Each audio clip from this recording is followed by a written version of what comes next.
Radio Free Campus, brought to you by the American Council of Trustees and Alumni. Welcome to Radio Free Campus. I'm Steve McGuire. And I'm Justin Garrison, and this month we're talking about yet another attempt to cancel a professor for the crime of thinking. This time it's people at MIT trying to cancel a philosophy professor for what they call extremely misguided decision to collaborate with the Trump administration. Collaboration's a strange word, and I'm sure we'll talk about that with our guest in a moment. But moving on, we're also going to discuss the ongoing game of chutes and ladders at universities in Virginia, specifically the University of Virginia and George Mason University. We're also going to talk about the settlement that Columbia University recently reached with Trump and how the cost of not doing normal things on higher ed campuses keeps going up. We're going to talk about the Department of Justice's recent memo on DEI. And of course, we will always deliver the goods with our Apparatchik of the Month and Hero of the People awards. So let's get to it. Now, Steve, since our last episode, we've been busy working on top secret G14 classified projects that we're going to discuss next month in our show. So all I want to say here is if you want to dig deeper into the increasingly strange world of higher education in Virginia, make sure that you like, subscribe, and hit the bell to get notified when we do our All Virginia All the Time episode that's going to drop next month. But in the meantime, we said we were going to talk about some struggles that a professor of philosophy at MIT has been experiencing recently for having the audacity to try and say things that he thinks is true. So Steve, tell us a little bit about our guest. Yeah, so today we're going to be talking with Professor Alex Byrne, as you mentioned, professor of philosophy at MIT. He's been on the faculty there since 1995, I believe. He works or has worked for quite some time, most of his career in philosophy of mind, metaphysics, epistemology as well. And in recent years, though, he's been looking at the philosophy of sex and gender. And he recently came out with a book, Trouble with Gender, Sex Facts, Gender Fictions. And this has, of course, generated some controversy, as, inevitably happens when somebody wades into this area of academic discourse. Even more recently than that, he participated in the creation of a report on pediatric gender care that was published by the HHS. And, it was revealed that he was one of the anonymous authors of this report, and he wrote an op-ed in the Washington Post, explaining his participation. And since then, some of his colleagues in philosophy, but also specifically at MIT, have released an open letter basically condemning him or calling him out for participating in the writing of this report. But I think, also driven by their objections to his work and his even willingness to work in this area at all. So we're looking forward to talking to Alex today, and let's just get to the interview. Alex, welcome to the podcast. Steve, thanks very much for inviting me. Yeah, we're really glad to have you on and looking forward to this conversation. So the immediate reason that we asked you to come on the podcast, you've been doing some work. You're an academic philosopher, and you've been doing some work in recent years on philosophy of sex and gender, and you recently contributed to a government report related to those topics. And as a result, some of your colleagues, including some of your colleagues right at MIT, but also I think philosophers and others from around the country, they published an open letter essentially denouncing you for participating in this report. And I want to read a section from that, but then I also want to ask you just more generally about your experiences working on this topic even before this open letter was published. So the letter itself says, while we are not here calling for official or unofficial sanctions, we, the undersigned, believe that your behavior, A, perpetuates harm toward the trans community, B, constitutes a failure to uphold your responsibilities as an academic, and C, is the result of an extremely misguided decision to collaborate with the Trump administration. So we're going to ask you about each of those arguments as we go through the conversation here today. That's obviously some pretty weighty stuff that they're accusing you of there. But before we talk about the letter, like I said, you've been working on this topic now for several years. Before that, I think your work was primarily in fields like philosophy of mind, metaphysics, epistemology. Right. And, I'm sure there's been some pretty epic knockdown, drag out fights over metaphysics and epistemology in the history of philosophy, people getting canceled, that sort of thing. But what I want to ask you specifically is in terms of your own experience, did you notice any change in the way that you were treated or the way that people received your work or responded to it when you switched from those earlier topics to working specifically on philosophy of sex and gender? Well, sure, yeah. So philosophy, as you've essentially just indicated, is all about disagreement. So, take some banal truths like 2 + 2 is 4, or boiling babies for the fun of it is wrong, or coffee mugs exist, right? For each of these, you can find a philosopher who disagrees with them. And subfields of philosophy are invariably divided by important disagreements.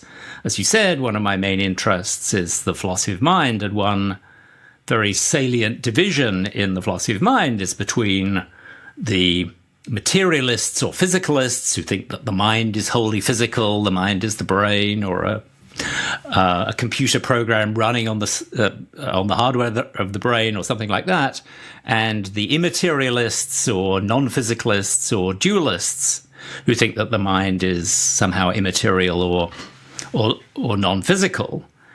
And the physicalists and their opponents joust in the journals and give each other a hard time during the question period after talks, and they attend the same conferences, and they interact in the way one would expect and hope disagreeing academics to interact.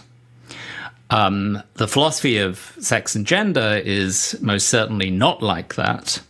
So, just to give you a little bit of background, so mainstream philosophers of sex and gender, they typically downplay the importance of sex, and they give a much more central role to gender. They deny, for example, that women are adult human females. They think transgender women are women. They typically think that gender identity is very important. They take non-binary identities extremely seriously. And the so-called gender-critical philosophers say the opposite. Sex is the important thing, and gender is too obscure to be of any theoretical use. Women are adult human females, trans women aren't women. Gender identity isn't particularly important, and it's they would say is usually not defined in a intelligible way. So if philosophers were conducting themselves properly, then this would be just like the dispute between the physicalists and their opponents, but it isn't. I mean, philosophers on the gender-critical side are routinely smeared as bigots or called all sorts of names. They're cited as infrequently as possible. They're not invited to conferences, or they're disinvited.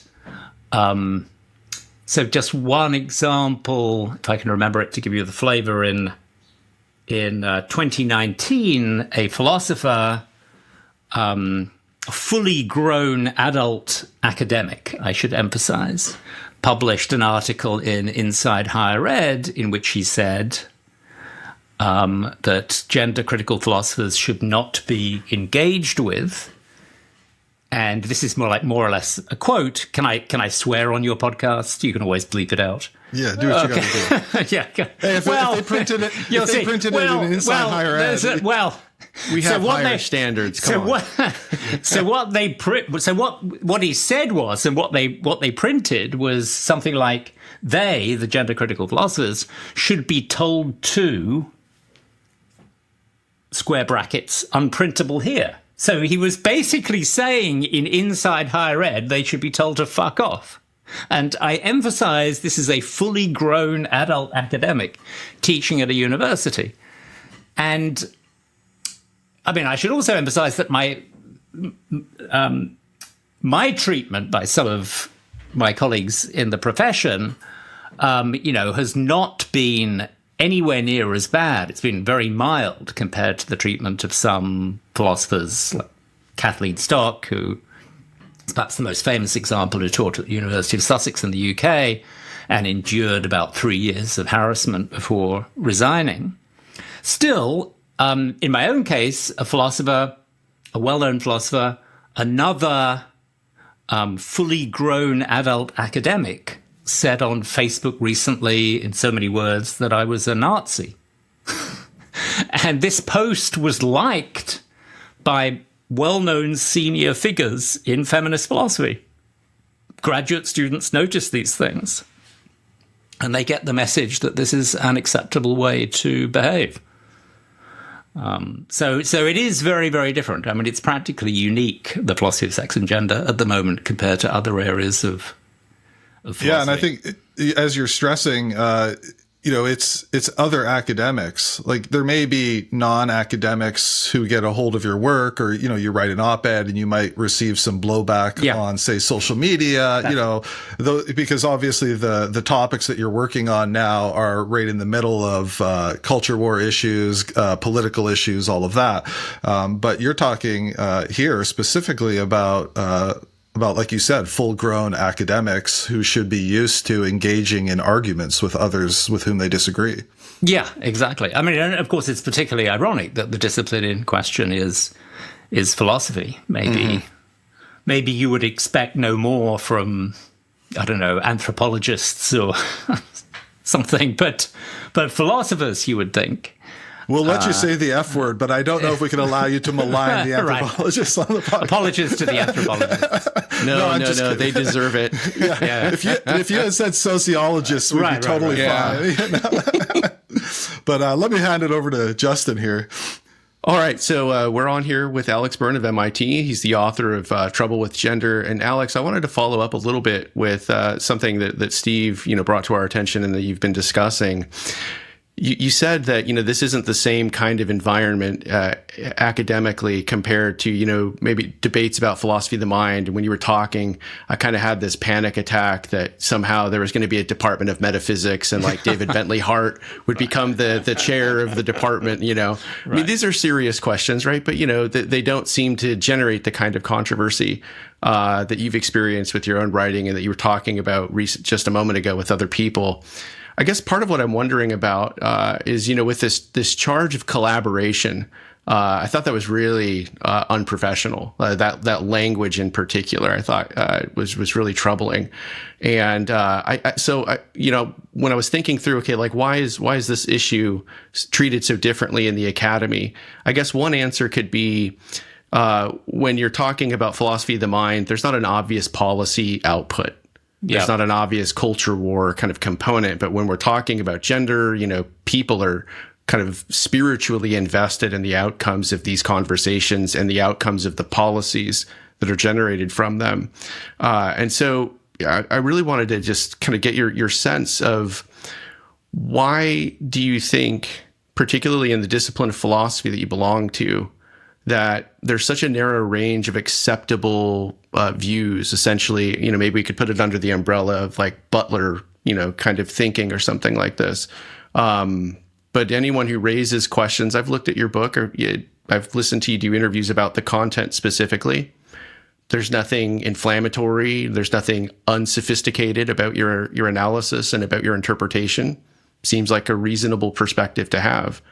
Is it because this issue is tied really deeply to politics? Is there kind of a spiritual investment on the part of mainstream adherents that this really kind of almost generates like a fundamentalist reaction to heterodox views? Like, what do you think's driving this in the philosophy field?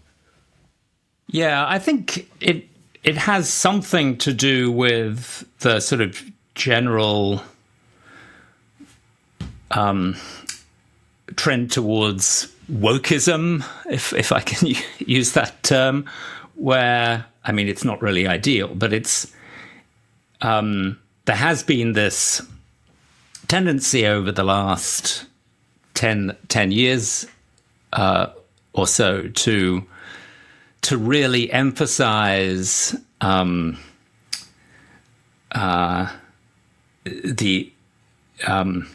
themes of oppression and to sacralize those who are those groups who are deemed most oppressed. And so you get this sort of totem pole hierarchy where, you know, the allegedly most oppressed groups are at the top, and it does become sacrilegious to say something which somehow conflicts with this hierarchy. I mean, of course, academia in general tends to tilt very left, and philosophy does as well. I mean, it's not as left tilted as some other disciplines, but as far as feminist philosophy and philosophers working on sex and gender goes, the atmosphere is extremely progressive. And so even though in the book I deliberately avoided these hot culture war third rail topics about, you know, what about trans women in the female sporting category, or gender affirming care, or anything like that, still it was viewed as stepping over a line. And of course, just to give more backdrop to the letter itself, it's not as if this is coming out of nowhere, especially when it comes to the policies of the current administration, because the administration, I think it's fair to say, has been unnecessarily antagonistic towards trans people. I mean, one of the president's orders about trans people in the military said something like, being trans is incompatible with a soldier's commitment to an honorable and truthful lifestyle. And, you know, I don't think there's any need for such insulting and demeaning language in something coming from the president. And I read something recently about the Air Force denying early retirement benefits to trans service members. So in the current climate, you know, if you're transgender, by which I mean if you've changed your sex of living, you have every reason to be concerned. So that's like an important bit of background. But then, on the other hand, when philosophers like Kathleen Stock were getting dragged on social media and in the philosophy profession, you know, this had nothing to do with Trump or policies barring transgender people from the military, or changing sex markers on passports, or anything like that. The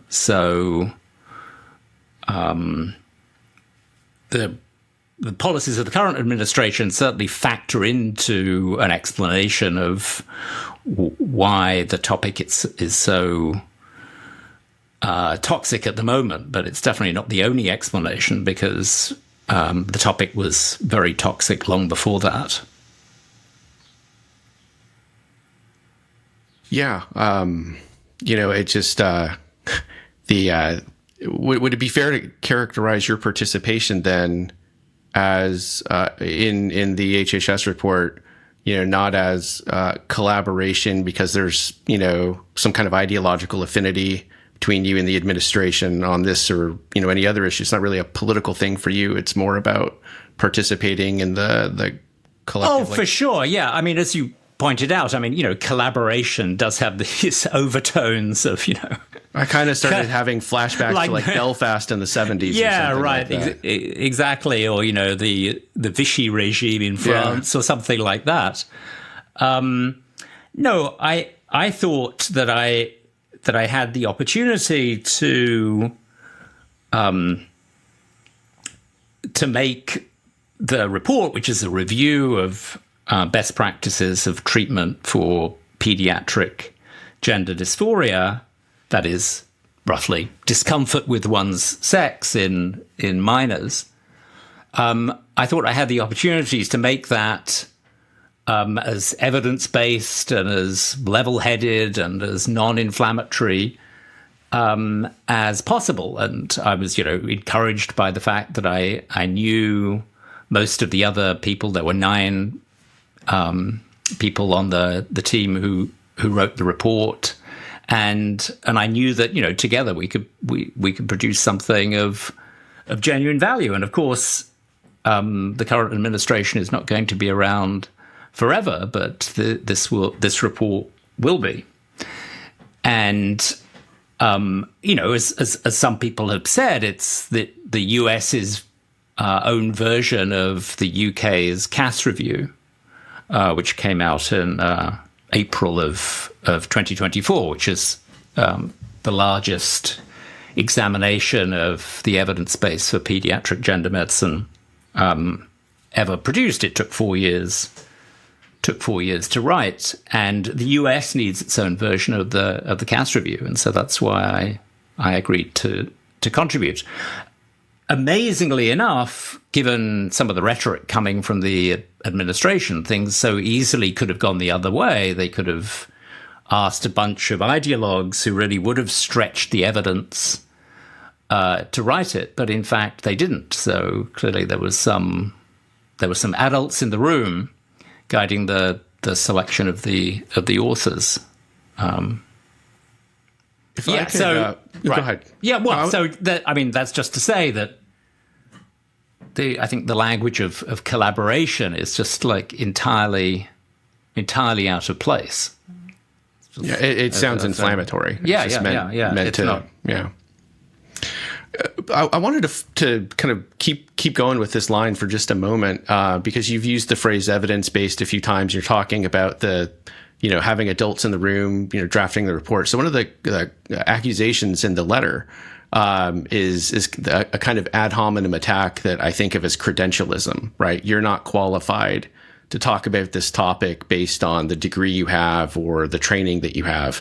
And you've responded to this, I think, quite well in your response to the open letter. But the attack on this point seems to be something like, you're a philosopher, you're not a doctor, you're not a medical ethicist, so you have no competence or authority to participate in this particular study or in any study on this topic.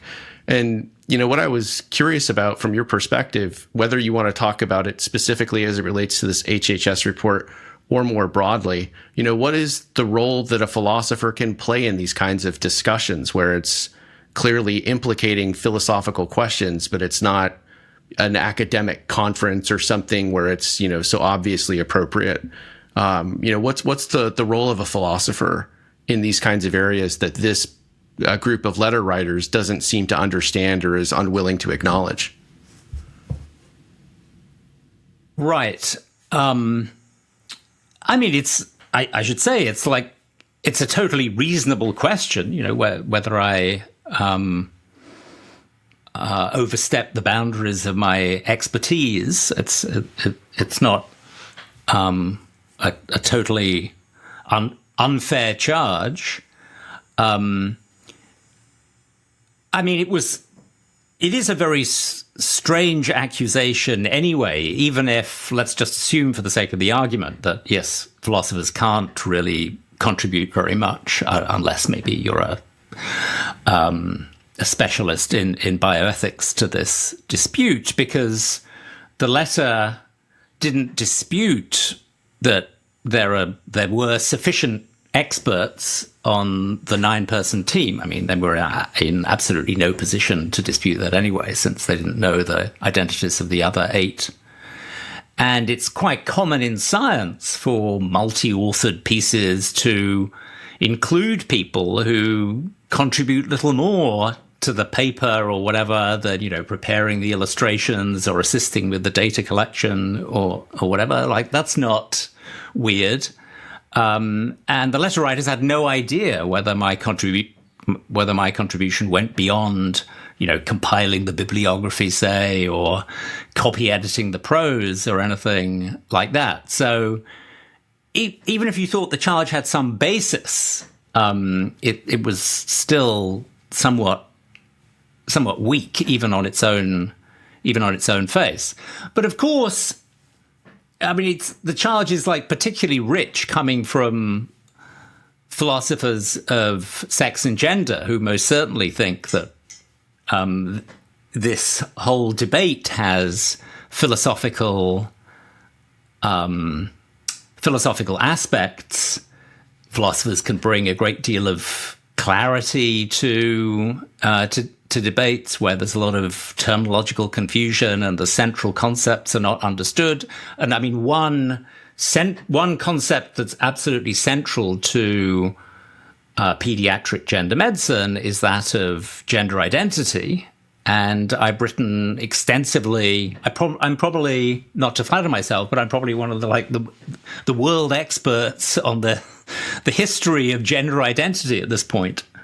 And I've written extensively on gender identity. And the report, if you look at the report, it's so much more. Well, for a start, it doesn't issue any medical recommendations, but it's so much more than just looking at systematic reviews of the medical evidence. There's a chapter on language as it's used in pediatric gender medicine. There's a chapter on the history of adult and pediatric gender medicine. There are all sorts of other bits of the review which have nothing in particular to do with like technical medical issues. So I think if you were acquainted with my work and were acquainted with the review, then you would see, well, it's like pretty obvious that Alex could have contributed something to this review. And indeed, I'm cited a number of times in the review itself. So I don't think the letter writers really did their homework and, examined the review and examined my work and then came to a reasonable judgment that, okay, given the content of the review and given the work, it's clear that he had no business contributing to it. Sorry, does that answer your question? I probably got slightly distracted. No. I think it's an important answer. I mean, it's very clear that the authors of the letter disagree with your perspective on these issues, which in the context of academic freedom is perfectly fine. But I would prefer that they just come out and say that. Yeah. Alex is wrong, and here is why, as opposed to you shouldn't be involved in these things because you're not qualified. That's right. I just think that's lazy. I mean, I should say that I've been told this by a number of people with information, so I'm confident this is right, that a number of professional philosophers who would otherwise have signed the letter did not sign it because of the expertise charge. So if you think, well, this, the signature. So if you look at the, I couldn't bring myself to look at the most recent list of signatures. No doubt you can still sign it. You put a link in the show notes, so if anyone wants to sign the letter, they can sign it. But many like undergraduates and graduate students signed it, and a number of prominent philosophers signed it, but fewer professional philosophers signed it than signed. There was an open letter against Kathleen Stock in 2021, which was signed by about 800 people. Many of those were professional philosophers. And then, before that, there was a letter against Rebecca Tuvel over the transracialism paper in 2017. That again was signed by about 800 people, including Judith Butler, I should say. But so if you're looking at my letter and commenting on the relatively small numbers of professional philosophers who signed it, you can be reassured that more would have signed it if the expertise charge had been taken out. I mean, that was just like a little too close to the bone, because of course many mainstream philosophers of sex and gender love pontificating about youth gender medicine or this or that empirical issue about which they have no specific training. So, it is like the pot calling the kettle black if you complain that I lack the expertise. No, I think that's a really thoughtful answer. I think there are other aspects of the letter we also wanted to get into. Steve, Yeah. where do you want to go? Yeah, well, I'm wondering, so my understanding is this letter was started by some people in your own department at MIT, or at least That's right. They were early it was some adopters. graduate students with the help of a faculty member. Okay, so one faculty member and some grad students. So, do you expect that this is going to have an impact on you personally in terms of your interactions with members of your own department? I know it's summer now, right? That's another thing. Thank goodness it's summer. No, if this had happened during term time, it would have been. I think it would have been much worse. Yeah, I think. But so. we're actually a very friendly department, and people are generally quite polite, despite seething with rage when my back is turned. Right. Okay. Whether I have talked to some of the people who signed the letter. Okay.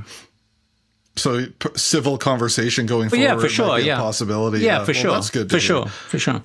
And just generally, whether in your own department or just other colleagues, around the world, what sort of responses have you received to the letter? Like, obviously, the people signing it are saying that they support this view of the matter. You've mentioned that there's a few people you've heard who didn't want to sign it. Have you had others who have sort of reached out to support you? Or sure, yeah. No, I've had plenty of support and. You, Steve, tweeted about it, which was, I think, it was a good thread, and I think it really did backfire in retrospect. There's been a sort of sufficient vibe shift that people now do not like this kind of thing. There are so many other ways to express disagreement. And the problem, open letters in the abstract are fine, and sometimes they're good. There was the famous 2020 Harper's open letter defending free speech. Of course, that caused a big fuss. Not necessarily calling out a specific individual or something. No. That's right. But it wasn't. It wasn't calling for anyone to be cancelled, or it wasn't condemning any named individual. And of course, somewhat ironically, because that Harper's letter calling for more free speech and so on, while simultaneously, if I'm remembering correctly, condemning the then president, namely Trump, our current president, that did not go down very well at all.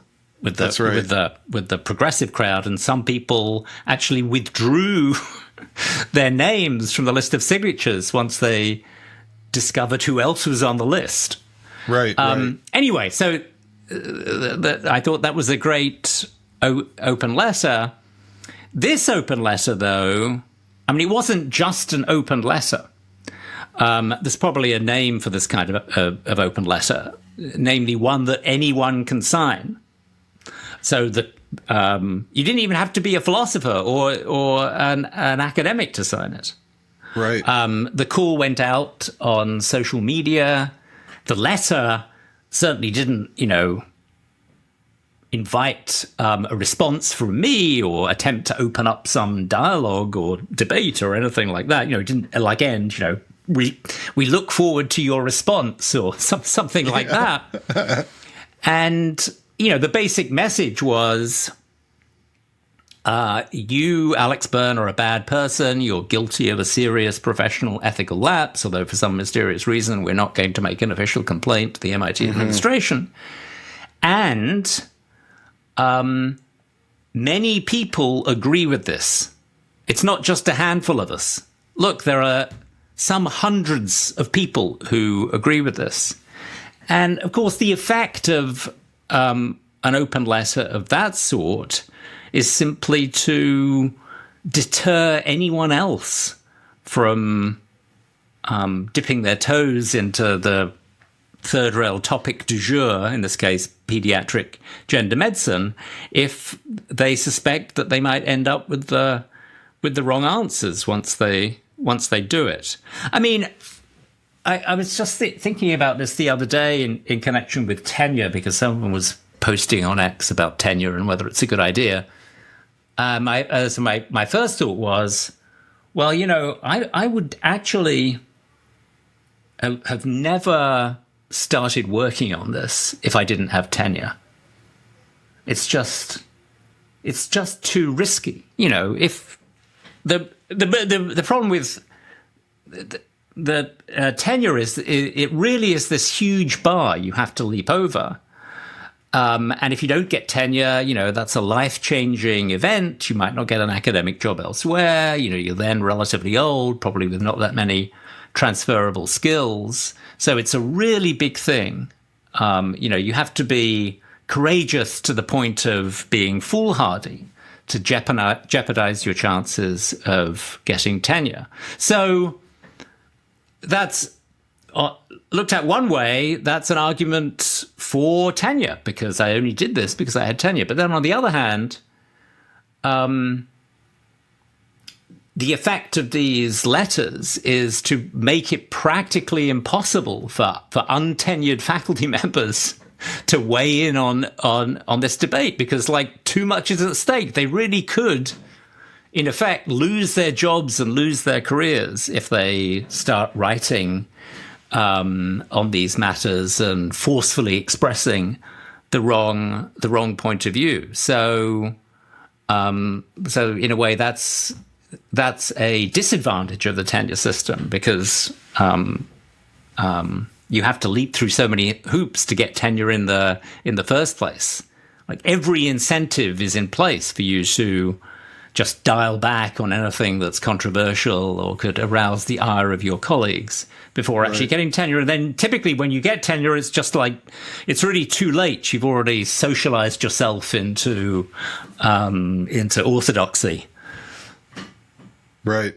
Well, I mean, I have to say, even in your case, even with tenure, given some of the stories that you've mentioned, and we haven't mentioned it, but of course, your own wife, Carol Hooven, is one of the infamous cases of somebody who was treated quite poorly because of things that she said about sex. She's not a philosopher, right? She's a evolutionary biologist, but not only do you have the professional examples of how people have been treated, like Kathleen Stock or whoever, but also, a very personal example. Yeah. Right. Even with tenure, there's all kinds of ways that people could make your life miserable. That's right. That's right.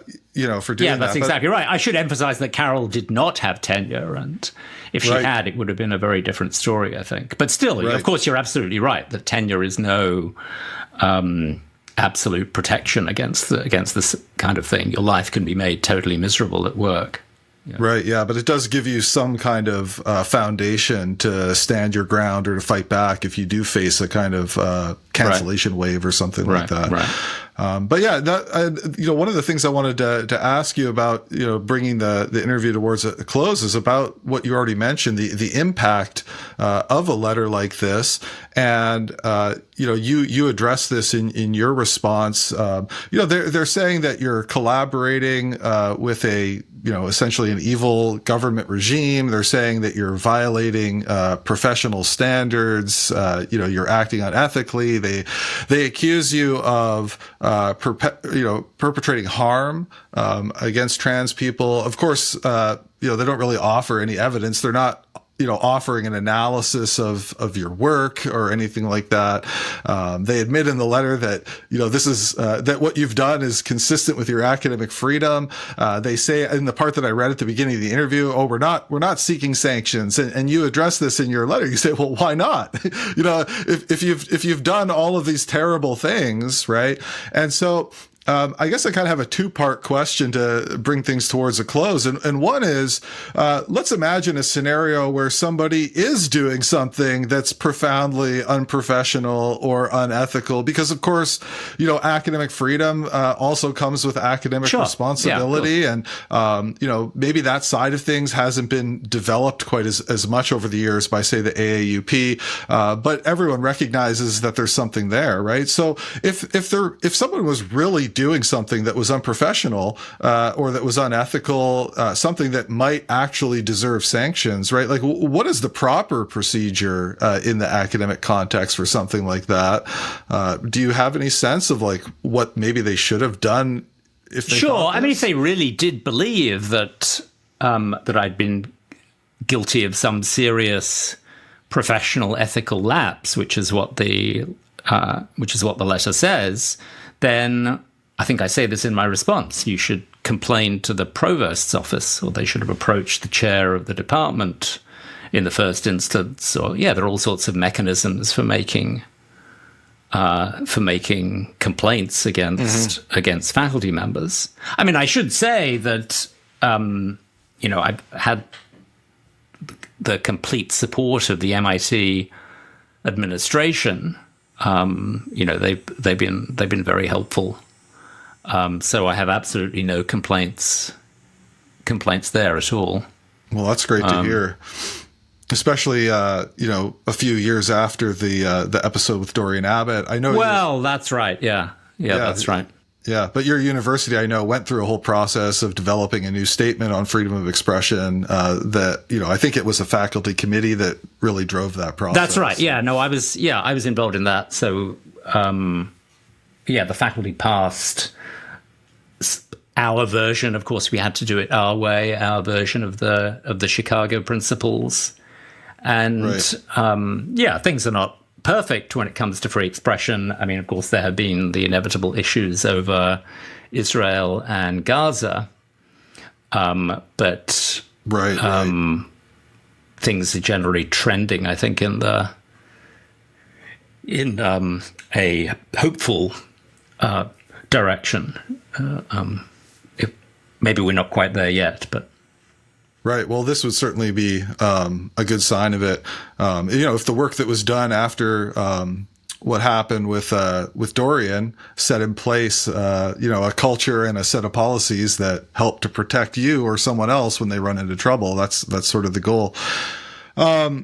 Okay, good. Well, I think we've covered most of what we want to cover today. I guess the one last question I would want to end on is, how should philosophers have responded? I mean, if they, I think it's questionable whether they really believe the things that they say in the open letter, because, as you were sort of discussing, if they really thought these things, there are mechanisms that they could use to actually go after you on this basis. But one of the things I noticed in the open letter, like I mentioned a minute ago, is they don't really address any of your actual arguments. They just, and I guess it's an open letter. It's not an academic article or something, but still you'd think that they would have some kind of argument, to try and, defend what they're saying about you and what they're accusing you of. But, how should philosophers have responded if they, disagree with your work, or if they disagree with your decision to contribute to this report? Yeah, sure. Of course, there's absolutely nothing wrong with any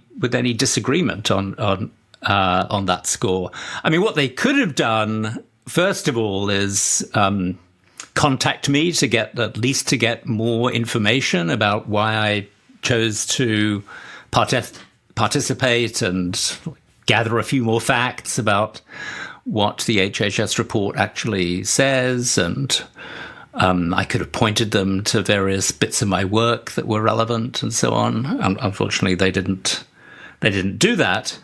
But so that's one thing that they could have done. And then if that didn't give them satisfaction, well, they could have done all sorts of things. They could have, for example, written a piece arguing, not a piece which could be signed by any random person on the internet, but just, an opinion piece, which they could have published in any one of a number of prominent venues, one of the main philosophy blogs or our own MIT faculty newsletter or whatever, in which they argue against me and invite some response.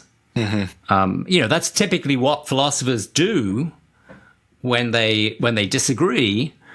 They write a piece objecting to the philosopher's views, but they either implicitly or explicitly try to open up some dialogue, and it's expected that the target of the criticism will respond, and then maybe the original critics will then respond to the response, and so on. So then it becomes more of a conversation, and maybe some progress can be made at the end of it all. But the way the open letter went down, there was no invitation to any kind of response or dialogue, or let's see if we can work out our differences, or okay, maybe the letter writers did have, one good point, but then Alex also has a number of good points or something. There was nothing like that at all. And just to emphasize, as I see it, the main negative consequence is the effect not on me. No one has to worry about me, but the effect on other scholars. It doesn't do anyone any good, least of all trans people, I should say, if debate on important issues like the evidence base for youth gender medicine is constrained in various ways. Well, we've been talking with Alex Byrne, professor of philosophy at MIT and author of Trouble with Gender. Alex, before we let you go, can you tell our audience how they might contact you? Do you have social media accounts you'd like to direct people to?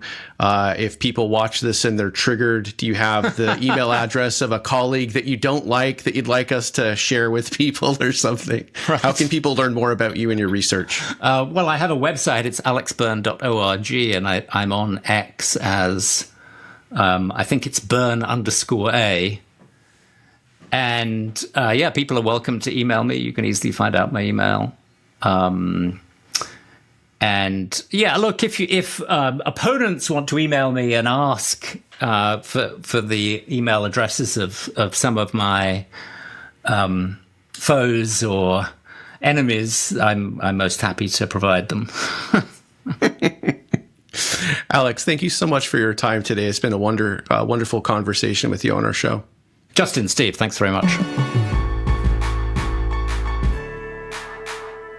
Well, we've been talking with Alex Byrne, a professor of philosophy at MIT, about numerous problems. Don't talk about gender until you get tenure, at least.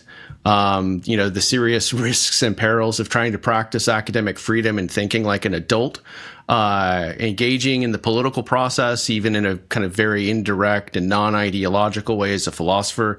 A lot of really good stuff in that interview. Steve, what did you make of the conversation with Alex? Yeah, it was a great conversation, and of course, unfortunate that this open letter was published. But I think the piece that jumped out for me was when he talked about the idea of there being a vibe shift, and that this didn't take off like wildfire, like it might have in previous years. And I hope that's the case. I hope we're moving in a direction where even when people try to they say, oh, we're not seeking to sanction you, but obviously, as we've discussed now at length, they've published this open letter. Alex made the point anyone can sign. So it seems to open the floodgates for a sort of online mob to pile on and come after him. I have to say, too, I couldn't help but think of the letter that sociologists put out a year or two ago on the war in Gaza, and they left that open so that anyone can sign it. And, people started signing it as things like, Dr. Hamas, McHamas face, that sort of thing. I thought, have the philosophers not learned what can happen when you leave these things open? But I thought that was another good point that he made, that, this wasn't even like, whatever 5 or 12 or whatever people wrote a letter that they were going to sign their names to and put it out there. So yeah, I mean, an unfortunate way that they chose to respond to some of the work that Alex has done, but glad to hear that so far he doesn't seem to be facing any serious repercussions, and seems to have noted that there's a vibe shift compared to how some others have been treated, including, as I mentioned briefly, his own wife, Carol Hooven. How about yourself? What did you think? Yeah, he's a courageous man.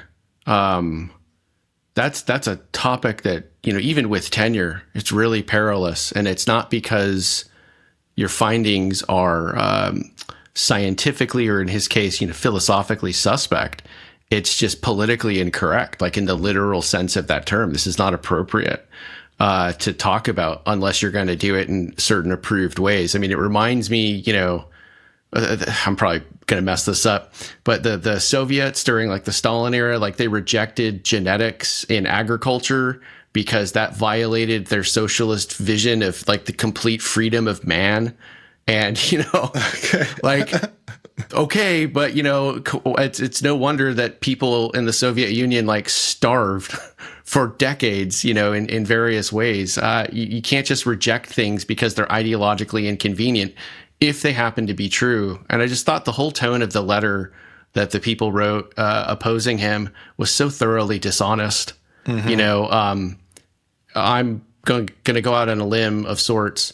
Not really, though. And, going back to the bad old days of the pandemic and COVID, there's a strong correlation between having very progressive political views and being very adamant that people need to be forcibly vaccinated, right? Do you remember the kind of the shift? It seems like people were trading their own like poster board signs, like right-wing people who were opposed to vaccines started grabbing the pro-abortion people's "My Body, My Choice," banners and stuff. There is no harm in collaborating, right, with the Trump administration to develop those vaccines, not because working on them was some kind of tacit endorsement of Donald Trump or all of his ideas, but there's a sense in which, you can engage in the political process and try to serve a public good without it being, tainted by suspicious associations and things like that. And for people who probably belong to that crowd, not to write letters then. Don't give us medicine. It's collaboration. Mm-hmm. But now it's, there's something, as I said, it seems so wildly dishonest and so cartoonishly academic that I'm glad one of the outcomes is this just doesn't seem to work as effectively as it did 4 or 5 years ago. Yeah, absolutely. Yeah, my initial reaction to that charge was, okay, you think the government's doing bad things. Why would you prohibit people from trying to make it do good things? The idea that you wouldn't try to make the government better just seems absurd to me. Yeah, I just it seemed to be almost like one of those like knee-jerk reactions. They didn't really think it through. And these tactics were really successful. It's just kind of like, how John Stuart Mill talks about if you're in the kind of ascendancy for so long, your arguments just get really flabby because you're not really tested in any sort of rational way. And it felt to me like that was where this came from.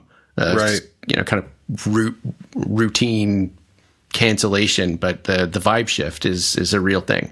Right. It's just not working the same way anymore. No. Hopefully. Yeah, right. We'll see how things go in a couple of years. So plenty of other stuff, though, obviously going on in higher ed. In some sense, the summer is a really difficult time because there's no students, so it's harder to find things about good stories and bad stories about stuff going on campus. But this summer has been quite wild. Yeah. This has been like the antithesis of the boring academic summer, particularly for college administrators and people who work at the federal government. And so, as we talked about in our show intro at the beginning, plenty of other stuff that's been going on. And one of the really big stories recently has been the agreement that Columbia University has reached with the Trump administration. And Steve, why don't you kind of lead us into what that is and why it's significant? Yeah, for sure. I mean, this is definitely a unprecedented or close to unprecedented event in the history of American higher ed, I think. I think there was back in the early 70s a moment when the federal government paused funding to Columbia over civil rights matters. But nothing on the scale of what we've just seen.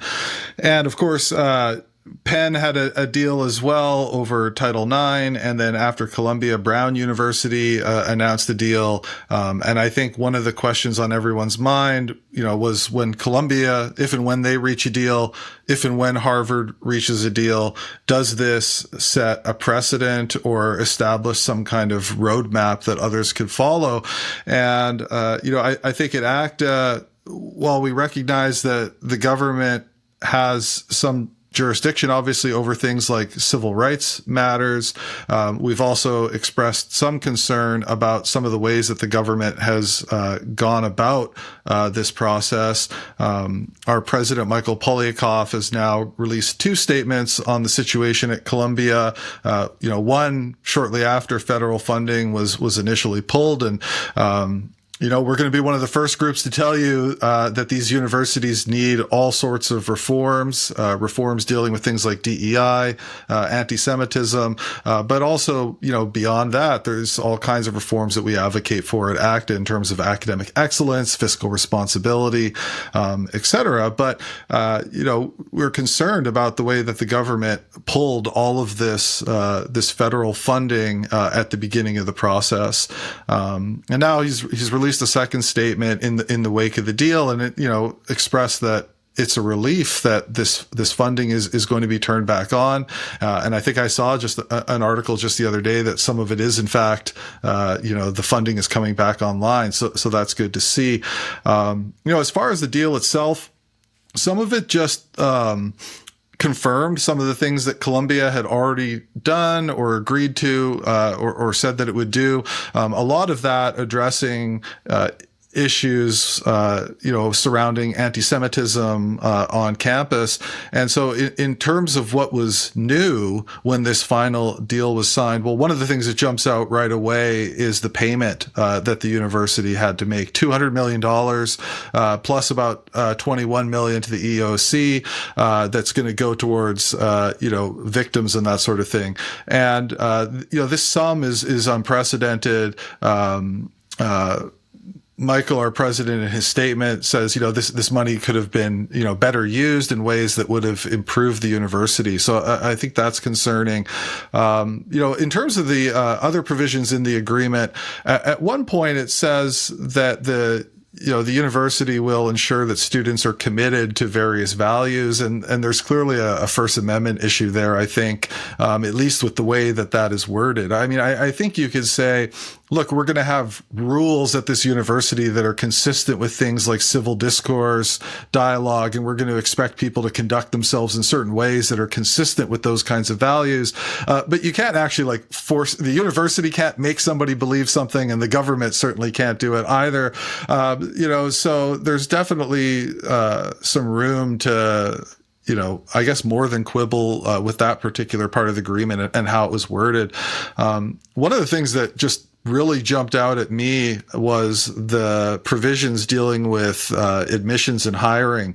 And Trump has now since issued an executive order, and it looks like they're going to be trying to require colleges and universities to provide information in terms of race and ethnicity and test scores and that sort of thing for the classes that they admit.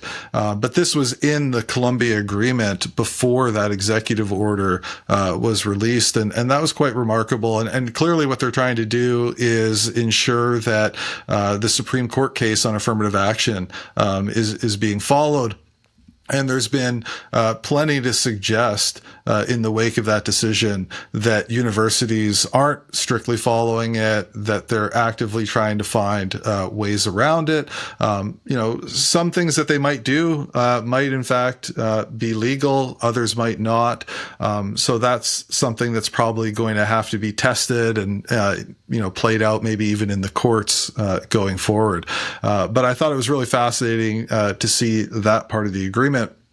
But overall, the last thing I think I'd say is, yes, there's room for concerns about the precedents that this sets. There's room for concern about the federal government exercising this kind of authority over a private institution, although one that takes substantial amounts of federal funding, which more and more people are aware of how this might affect the debate about these sorts of things.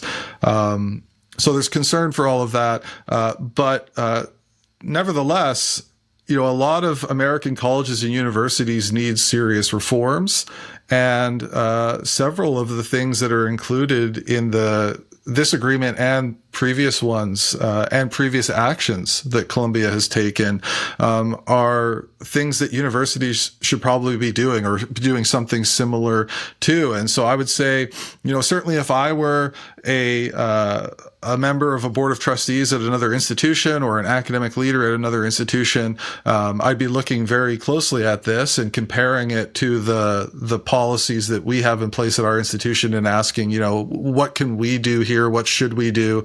And, each institution, of course, is going to have to decide for itself what it thinks it makes sense and what it's willing to do. But now you do have some indication of at least what the federal government is looking for. And if you can take some of that and map it onto reforms that maybe you were already working on, or, look at some of those and say, yeah, these are maybe good things that would be beneficial to our institution. I would certainly be working on that. And I suspect a lot of institutions are. Now, we know that, Columbia is not the only school to be going through this. You mentioned a few, and there seem to be some looming settlements, and the projected numbers that are being reported just keep getting bigger, right? So it's supposed to be somewhere in the neighborhood of $500 million with Harvard. I saw a story about Trump administration thinking about UCLA, paying $1 billion. I mean, it had these like Austin Powers flashbacks.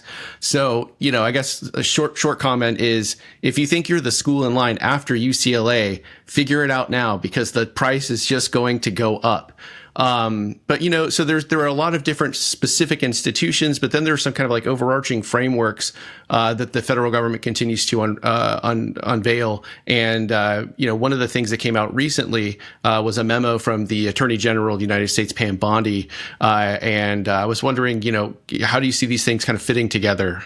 Yeah, no, this is fascinating. So it does address, for example, issues related to DEI or, discrimination, affirmative action, those sorts of topics in admissions and that sort of thing. But what the Department of Justice has done essentially is released a memo that's a set of guidelines, and it goes through various aspects of university operations that have, in a lot of places over the last several years, involved DEI practices, and they're looking at it, through the lens of an interpretation of civil rights law, right, and universities' responsibilities not to engage in discrimination or to allow discrimination and harassment to take place on their campuses.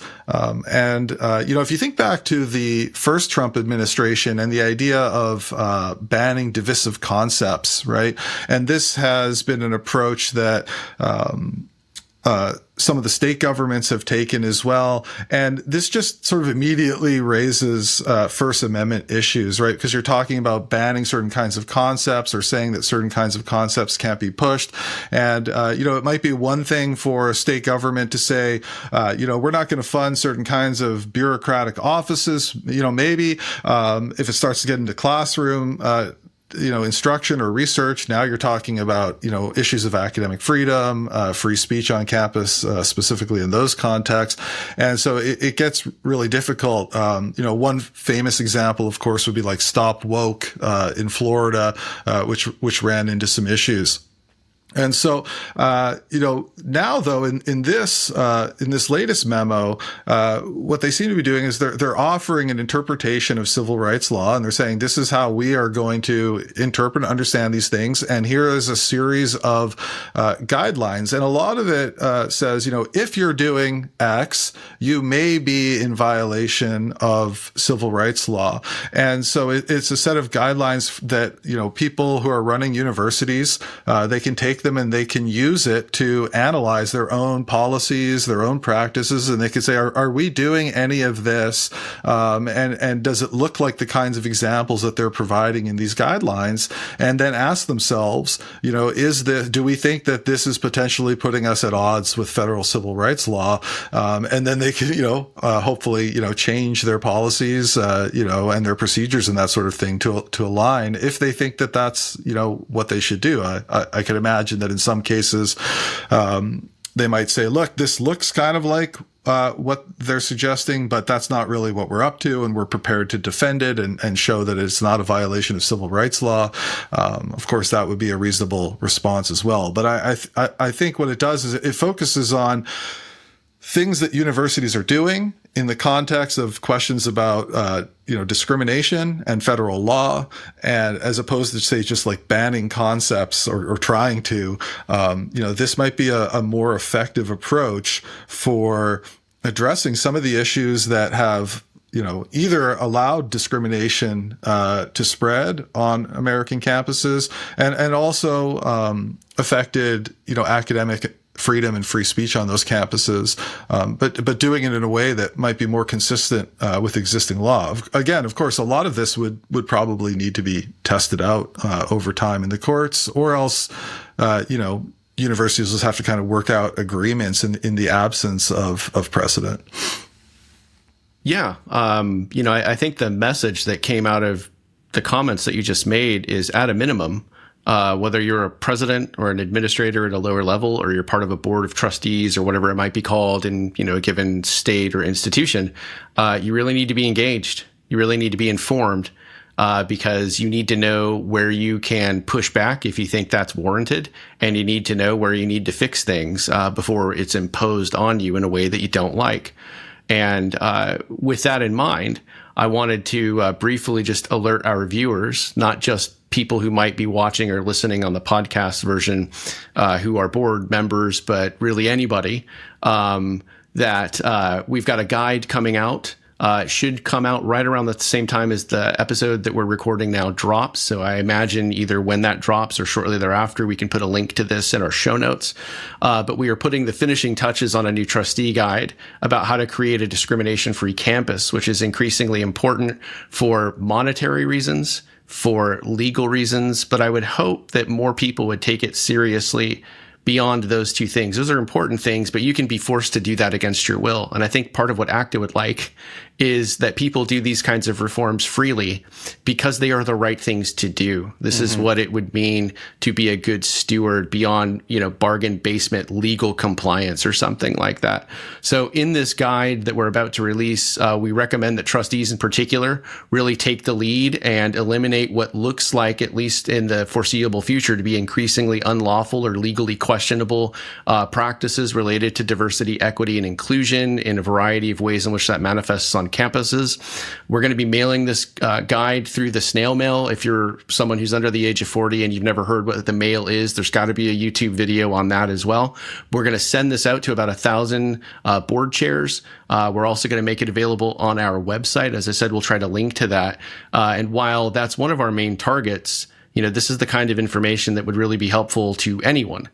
You could be a college president and you've got a board that's kind of checked out, and you want to bring to their attention that their fiduciary responsibility includes not having to pay multiple hundreds of millions or billions of dollars in fines for doing what is legally required, as well as what constitutes running a good institution.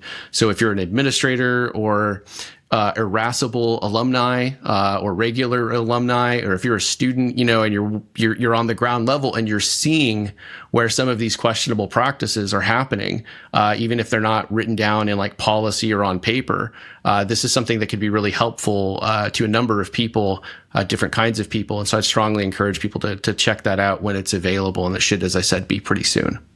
Yeah. Yeah. And I think at ACTA, we would always emphasize that we would like to see institutions led by their boards take responsibility for themselves. And so this guide will provide a pretty solid set of guidelines for universities who want to review their policies and practices with respect to, DEI or other potentially discriminatory things on their campuses. And so highly recommend that people take a look at it and be proactive. Absolutely. I had one other thing that I wanted to talk about Sure. because this affects my home state. So if you're watching this and you're thinking back, when was the first time I saw that emoji or that GIF of the dumpster floating down the street? So that's what my state has become when it comes to higher ed. It's like a roiling dumpster fire of ambiguity and conflict, and like everyone is just like angry and has elbows out everywhere.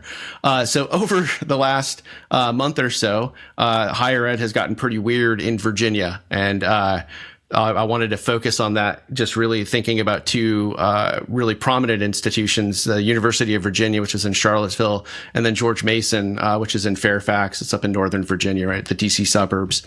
And over the summer, as people watching this, probably know, as a result of a lot of ambiguity about complying with the executive orders from the federal government and subsequent DOJ follow-ups on dismantling DEI at UVA, President Jim Ryan ultimately decided to resign, and an interim president from the law school, a law professor and dean, has been appointed as interim. That's been controversial. Both the student council and the faculty have held and passed motions of no confidence in the Board of Visitors at UVA over these issues.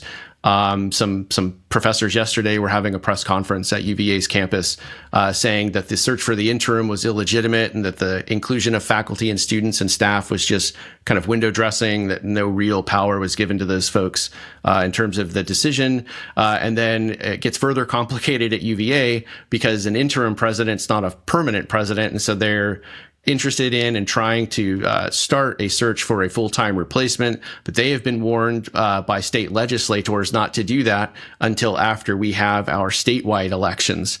And the ostensible reasons for that and what might very well be the real reasons for that are things I'm not going to comment on now, but it's a real mess at such a wonderful historic institution. So Jim Ryan is out of UVA, and George Mason, as you know, Steve, and as other people watching this probably know, they're under multiple federal investigations. So there was getting to a point where it was like almost every day I was expecting something in my inbox saying George Mason is being investigated by the federal government for blah, blah, blah, blah, blah. Currently, they're under 4 investigations, 2 from the Department of Justice and 2 from the Department of Education. And they relate to topics about racial discrimination and gender discrimination, like kind of Title VI issues in faculty hiring, tenure and promotion, admissions. There have been some questions about Title VI violations related to scholarship eligibility. And then they also made that famous first list way back when Trump came into office for anti-Semitism, and an anti-Semitism investigation has also started. So that, is quite a lot for any university to handle. And this led many people to think that one of the consequences of this deteriorating kind of landscape with federal investigations was going to be that the Board of Visitors at GMU might ask for, or President Gregory Washington might choose on his own to resign or something like that. But they had a meeting on August 1st. And he did not resign. They did not ask him to resign. He wasn't fired. If I recall correctly, he was given like a mandatory 1.5% raise because he's still on staff. So that's part of his contract. And Mason, a chapter of the AAUP, had a motion of no confidence they were able to pass by a pretty wide margin in the Board of Visitors related to these kinds of issues. So it's really sad. I like being in the state that I live in, and I'm really proud of a lot of these institutions. And whatever the various complexities of the legal issues are, it just really makes me kind of disappointed that actions have been taken or not taken in the years leading up to this that's put the state in such a awkward and unpleasant public light. I never would have thought that what's happening in higher ed in Virginia would be like a constant news item in the New York Times, but that's how this summer has been. Yeah, I mean, one might say that about higher ed in general. That, yeah, that's right. Just the centrality of its place in, there's still obviously lots of other bigger stories going on in the world, but to see how much attention higher ed's gotten in the last couple of years is just incredible. And, I think we could say, like, in a way, intrinsically not a good thing. It shows that something is deeply wrong with higher ed and its relationship to the political community more generally.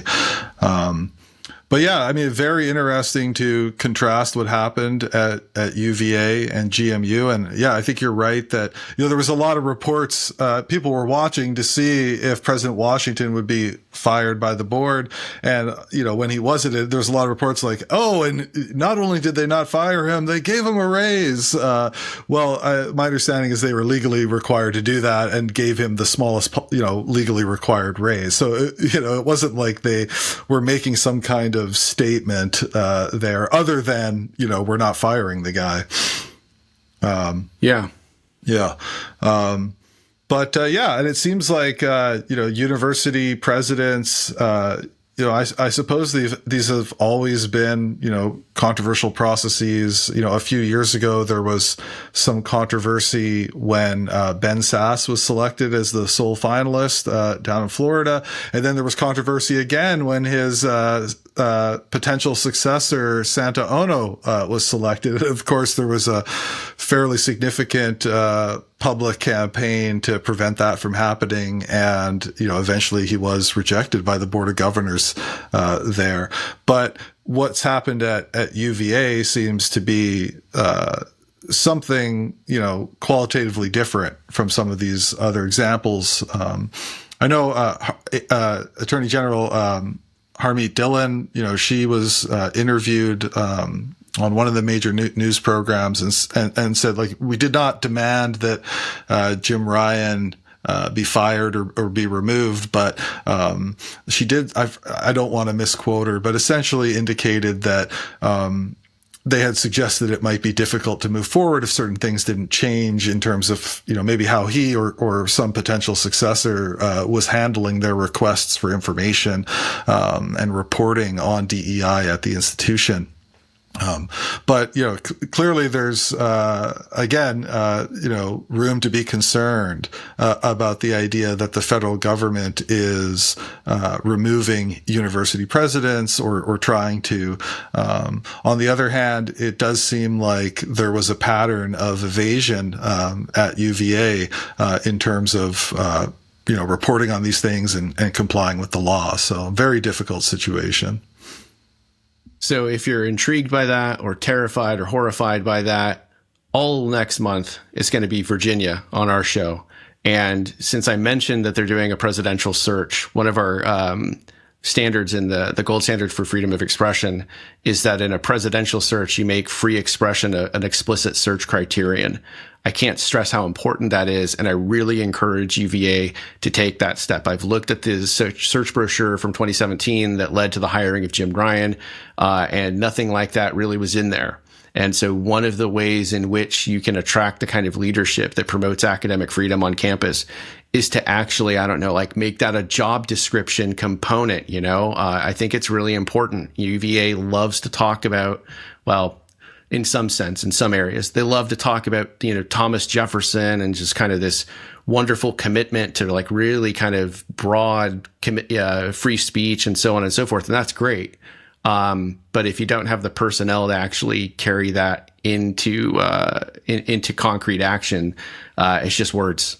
So hire someone who does that kind of stuff, and that will not be a bad way to go. Yeah, it's kind of remarkable that wouldn't be one of the criteria that you would look for. And we've looked at a lot of these advertisements for university presidents, and you don't see it very often. I think we did see it at the University of Chicago, which maybe would be one place where you would expect it.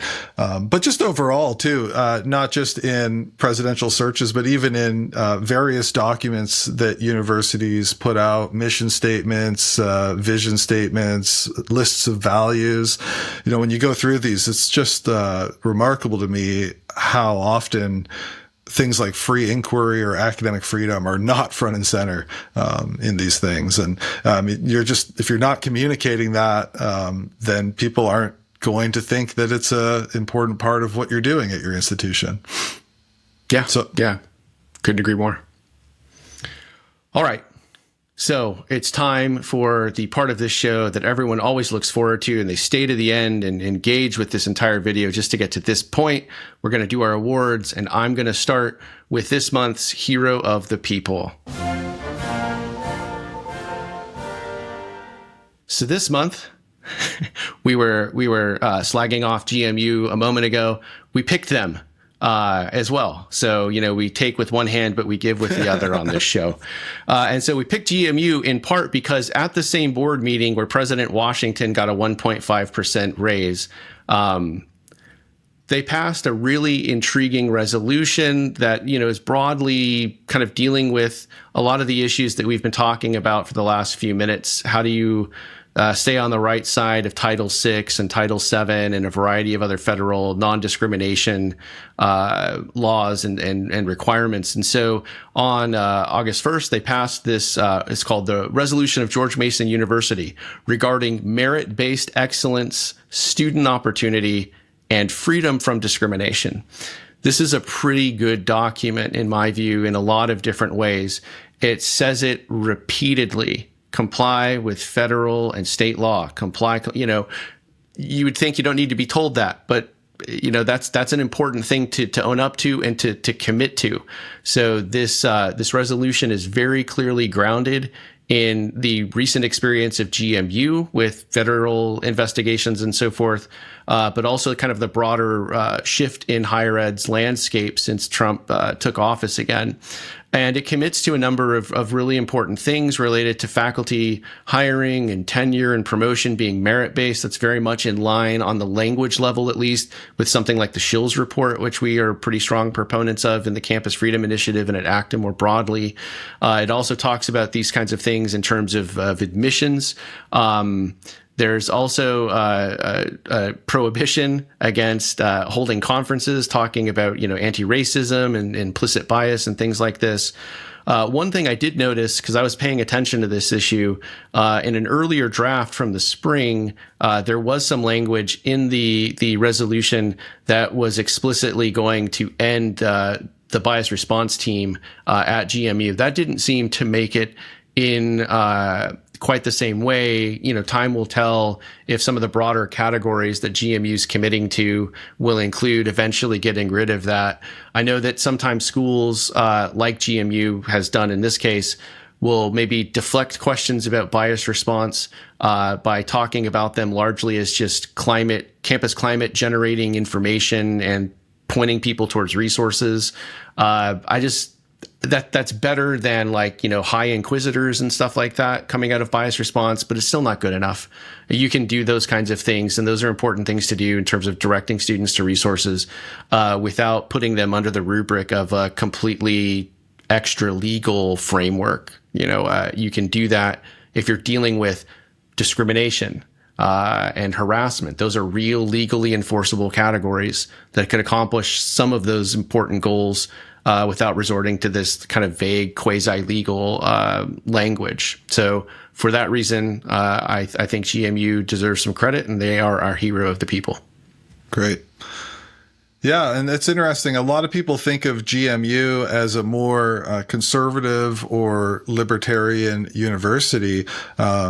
But one of their professors, Brian Kaplan, gave a presentation or a speech to the board not so long ago, making the case against DEI, and he's clearly concerned about it and how it's been integrated into various aspects of the operations of the university there. And so, it kind of illustrates that even at some of the institutions where people might think they're a little bit more heterodox or what have you, DEI could still be a fairly pervasive presence. But good on the GMU board for taking action. All right. Well, it falls to me to talk about this month's Apparatchik, the the honor of doing something not good in higher education.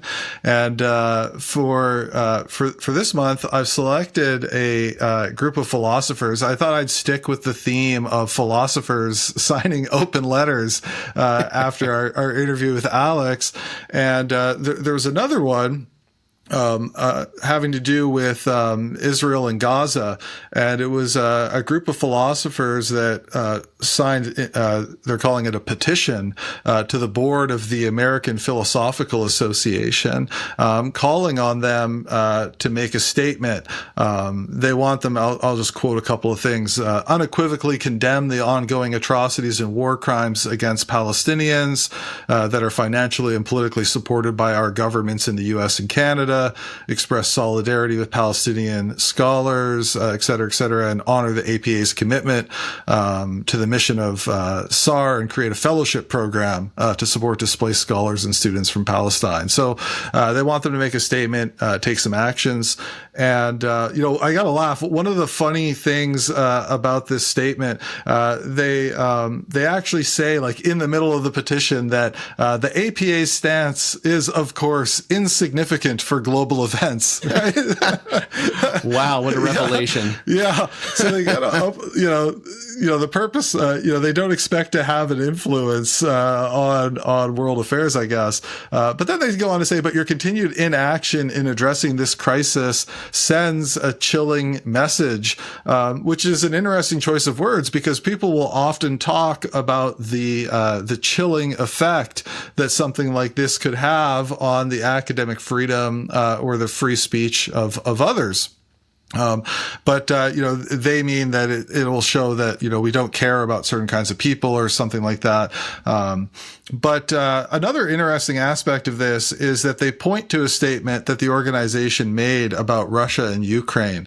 And I think this highlights something that we emphasize when we talk about institutional neutrality. And, usually when we're talking about institutional neutrality, we're thinking of like colleges and universities, and that they should have a policy stating that they will not take official positions on contemporary social and political events. And I think you could argue that should be extended, at least in spirit, to scholarly organizations, right? Again, the American Philosophical Association should be a place where people come to debate and to exchange views. And so, whether there's a genocide going on in Gaza or not could be something you could have a panel on with people who have different views and have an argument about it. It could get heated. It's an important, question that a lot of people obviously are debating in the public sphere these days. And so you could have that philosophical conversation, and philosophers can make a contribution. But if the organization is being asked to take a position on these extremely controversial issues, then that obviously does indicate that maybe certain kinds of debate are not available. And so, I think once again here we see an example of philosophers of all people who should be devoted to arguments of all kinds, essentially trying to compel their organization to take a stance on controversial issues. And I'm not going to name any names or anything like that. But for that reason, I've selected the philosophers who came up with this petition as the Apparatchiks of the month. I mean, it reminds me of that anecdote in Hannah Arendt's The Origins of Totalitarianism, where she's quoting some Soviet pamphlet about how, like, we can't let chess be chess because everything's politics. Right. Yeah. And there's no reason all of the members can't have their own views on any number of things. But to my knowledge, the APA is not set up as a political advocacy organization. It's a philosophical society. You could start the, Philosophers for Political Engagement, and, that would be an explicit part of its mission. Right. But it's that kind of bait and switch that's really frustrating, because you could say something like, okay, we've got a statement, but we're still going to do panels. I mean, it would be kind of absurd at that point. I'm going in and I'm going to say something different from the organization's statement, but somehow I expect that to just be taken equally seriously or something like that. We're clearly not saying anything like, they've done something illegal. We're talking about norms of appropriate organizational behavior. And this is just not the kind of thing that these organizations should do. And when you start, you have to walk back that precedent, because it's not unreasonable from a perspective maybe within the organization of saying, you did a statement for that. Well, why not this? Why not the other thing? And that's one of the reasons we keep saying, like, stop doing this. You cannot possibly win. Right. And, I didn't go back and look if there was much controversy over the statement that they released regarding Russia and Ukraine, but presumably there was probably a lot more agreement about what was said in that statement than there might be in a statement about Israel and Gaza, right? And so, it's easier to do. There's not as much pushback, but it sets the precedent. And they are kind of right in this open letter to point to that. And except, instead of endorsing their call to release yet another statement, my position is, just stop releasing statements and announce that you're not cold turkey. Yeah, this would be a great opportunity to say, you know what, we're just not going to do it anymore at all. Yeah, absolutely. All right. Well, this has been another fun episode of Radio Free Campus. And as you mentioned, next month we're going to be focusing on Virginia. We've got some research that we've been doing that we'll be putting out, and we'll be looking forward to discussing that and talking to a special guest from Virginia about what's going on in higher ed there, which, as you've detailed, is pretty crazy these days. I think we'll probably focus a little bit more on sort of the state of things on the campuses and what the leadership on those campuses could be doing to improve things for free expression, and intellectual diversity in the years to come. All right, so like us, subscribe to us, accept notifications from us. We're all over on podcasts. If video stuff isn't your thing, you can listen to the melodious sounds of our voices at your convenience. So with that, we'll see you next month. And until then, KBO. Thank you for listening to this episode of Radio Free Campus. If you enjoyed the show, please like, subscribe, and turn on notifications so you don't miss an episode. Audio-only versions of Radio Free Campus are available on all other podcast streaming platforms. Whether you have comments, questions, or suggestions for future episodes, the hosts would love to hear from you. Comment below or email them at radiofreecampus@goacta.org. Radio Free Campus is offered by the Campus Freedom Initiative at the American Council of Trustees and Alumni. For more information, please visit goacta.org. 57% of Arizona State University students believe that offensive professors should be reported. Discover how ACTA's gold standard can help ASU foster a more free and open campus experience.